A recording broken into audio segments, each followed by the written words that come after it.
Tuhan bersamamu dan bersama rohmu. Inilah Injil suci menurut Matius. Dimuliakanlah Tuhan.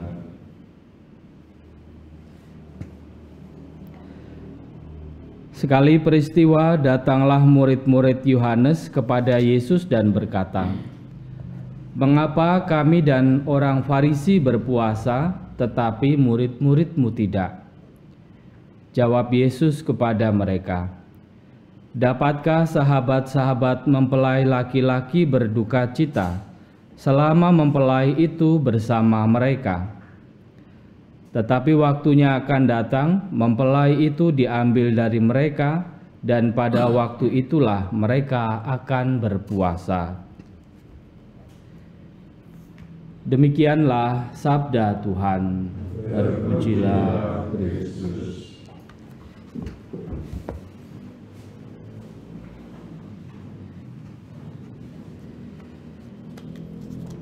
Saudara dan saudari yang terkasih, kita sudah memasuki pekan awal masa Prapaskah kita, masa pertobatan yang diwarnai, yang kita hiasi dengan pantang dan puasa, lalu juga kita warnai juga dengan mati raga, dengan doa-doa yang coba kita lakukan semakin lebih aktif lagi.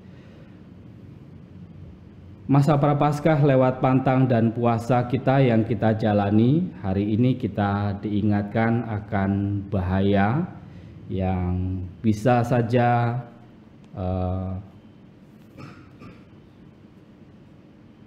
juga kita alami. Yang diawaskan dalam sabda Tuhan yang kita dengarkan hari ini, ulah kesalehan mati raga yang kita lakukan selama masa Prapaskah ini bisa jadi menjadi bentuk kesombongan, bisa jadi menjadi bentuk di mana kita justru salah memaknai puasa yang seharusnya kita hidupi. Dan itulah yang juga ditampakkan tadi dalam bacaan pertama dalam kitab Yesaya, bagaimana Yesaya mengkritik puasa yang dilakukan bangsa Israel yang hanya justru puasa mereka justru malah membuat mereka merasa penting, merasa harus diperhatikan. Dan sedikit banyak itulah juga yang tergambar dalam bacaan Injil ketika murid-murid Yohanes datang kepada Yesus dan bertanya, "Mengapa kami dan orang Farisi berpuasa, tetapi murid-muridmu tidak?" Menjadi sebuah kebingungan, menjadi sebuah pertanyaan, dan menjadi pada akhirnya menjadi keinginan untuk senantiasa diperhatikan.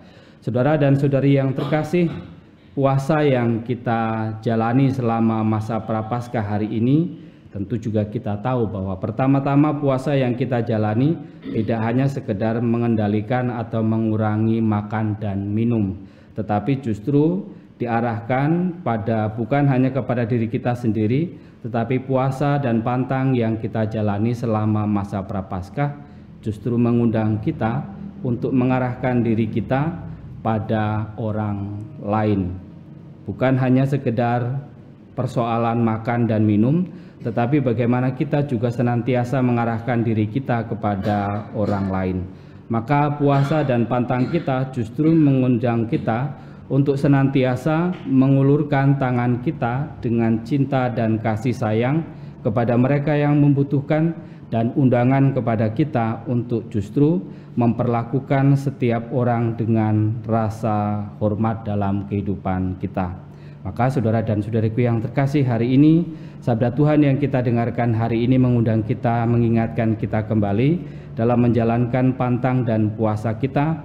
Kita juga diingatkan juga untuk senantiasa, justru senantiasa mengingat dan menghormati orang-orang yang ada di sekitar kita. Semoga pantang dan puasa yang kita jalani selama masa Prapaskah ini dan karya amal kebaikan yang menjadi wujud perhatian kita kepada orang lain tidak hanya menjadi berkat bagi orang-orang yang kita layani, tetapi juga bisa menjadi berkat untuk kita untuk senantiasa mengembangkan kasih kepada sesama.